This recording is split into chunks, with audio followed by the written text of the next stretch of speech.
Kalingap, shout out po sa mga silent viewers ko na patuloy pong sumusuporta dito sa aking YouTube channel at saka sa mga bagong nag-subscribe. Ako po muli ay magpapakilala sa inyo. Matagal na po ako sa Kalingap at reactors po ako ni Kuya Val at ang dati kong pangalan ay Kachika Serye. Kapanahunan pa po ni Lola Damiana. Now ay patuloy po nating suportahan ang mag-amang matubang na si Kuya Val Santos Matubang, Kalingap Prab at syempre ang ina ng Kalingap na si Ate Edna at ang mga kapartners nito. Shout out din po sa aking kagrupo. Now ay patuloy po natin silang suportahan. Huwag po natin skip ang kanilang mga ads. So naka-side view nga po itong si Rina, no, napakaganda nga talaga ni Rina. At number one, no, nagugustuhan ko sa mukha ni Rina, yung nunal niya.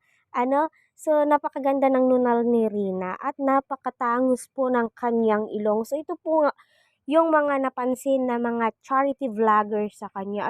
So kahit sino naman po talaga nakakapansin kay Rina. So sana gumaling na po itong si Rina para magawa niya na po yung mga ginagawa ng mga dalagang normal at makapag-aral. So ang tanging focus po ni Kalingap Rab ngayon ay gumaling po itong si Rina at mapaganda ang kanilang tahanan para komportable po sa pagtulog itong si Rina. So panoorin muna natin. Ano masabi mo kay Reyna Avestaron Official?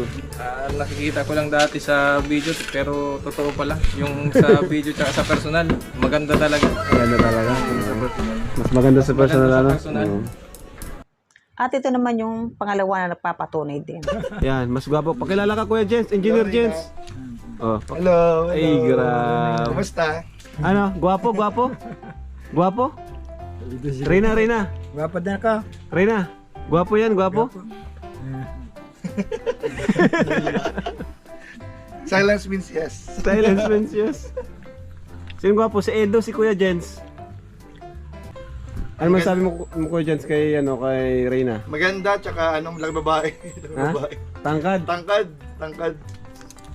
Prinsipal lang po yan ngayong Siya nga daw po. Mga Kalingap, no? Mismo dalawang YouTuber ang nagsabi na napakaganda ni Rina sa personal. So, ayan, patuloy po nating suportahan si Kalingap Prab, Kuya Val at ang buong team Kalingap.